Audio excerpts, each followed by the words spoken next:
Uhuru wa Yesu, watu wa Mungu. Ninaitwa Eunice Mayeka, mwinjilisti wa kanisa la African Inland Church Tanzania na mratibu wa idara ya elimu ya Kikristo.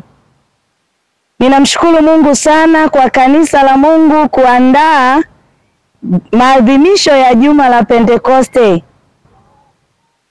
Juma la Pentekoste kwa mwaka huu ambalo tumeanza tarehe 2 na tutahitimisha tarehe 8. Ninawaalika watu wote kuhudhuria mafundisho hayo. Tunayo mafundisho mazuri sana ambayo kanisa la Mungu limeandaa kwa ajili yako wewe Mkristo. Usipange kukosa. Tunacho kitabu kizuri kabisa ambacho tutakitumia kwa mwaka huu kinachoitwa Mawakala wa Moto. Na katika kitabu hiki somo ambalo tutajifunza kwa kina zaidi linasema chochea moto ulioko ndani yako.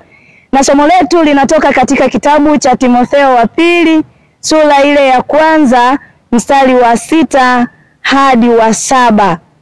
Ndugu zangu wapendwa, Mungu hakumuokoa mtu ili aje akae, na Mungu amemuokoa mtu kwa kusudi. Hivyo kila mmoja alipewa zawadi na kipawa kama vile Mungu yeye mwenyewe alivyopenda.